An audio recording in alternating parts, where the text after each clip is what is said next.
Un téléphone très récent à 429 €, 53% moins cher que le modèle neuf. Depuis quelques années, les portables d'occasion reconditionnés ont le vent en poupe. 2 millions d'exemplaires vendus l'an dernier en France. Mais qu'achète-t-on à ces prix imbattables?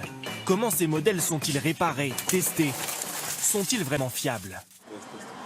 Dans ce magasin de produits d'occasion, les téléphones sont en bonne place. À eux seuls, ils représentent un quart des ventes. C'est exactement la même chose, sauf qu'il a servi juste avant une autre personne et qu'il a été remis à neuf. Je ne mettrai jamais 1 200 € dans un téléphone. Jamais, c'est énorme. Et faire des économies, ce n'est plus la seule motivation des clients. Aujourd'hui, c'est un peu en train d'évoluer. On a de plus en plus souvent des clients qui viennent chez nous pour justement consommer de façon durable. Et quand ils achètent, ils ont le sentiment de faire une bonne action. En un an, le marché du smartphone neuf a chuté de 6,5%. Trajectoire inverse pour le reconditionné, plus 7% entre 2017 et 2018. Sur ce créneau, les entreprises sont de plus en plus nombreuses. Près de Montpellier, ce spécialiste de la réparation de matériel télécom a même créé une nouvelle branche il y a 2 ans dédiée au reconditionnement. Chaque jour, des centaines de téléphones usagés arrivent ici, achetés à des opérateurs mobiles ou donnés par des associations. Je mets les produits Samsung d'un côté, iPhone de l'autre, pour pouvoir après les mettre par la suite en charge. Première étape, on efface les données personnelles, photos, contacts ou messages.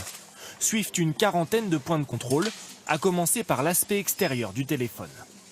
Le but du jeu, en fait, c'est d'écrire par exemple la face avant. Là, j'ai une rayure. Je bip rayure. Là, je décris le contour, je regarde le contour.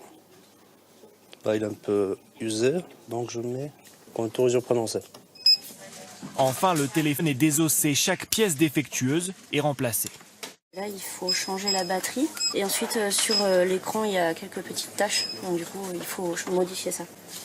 L'entreprise espère doubler ses ventes cette année comme l'an dernier, avec des prix attrayants 50% moins chers que le neuf en moyenne et une garantie allant de 6 mois à 2 ans. Mais cette garantie est-elle suffisante? Pour les associations de consommateurs, un téléphone reconditionné ne sera jamais aussi fiable qu'un produit neuf. Lorsqu'on achète un téléphone reconditionné, en règle générale, on n'a pas d'informations sur l'âge de ce téléphone. Quand a-t-il été acheté pour la première fois? Quelle a été sa durée d'utilisation? Est-ce qu'il y a eu des pannes? Est-ce qu'il y a eu des réparations?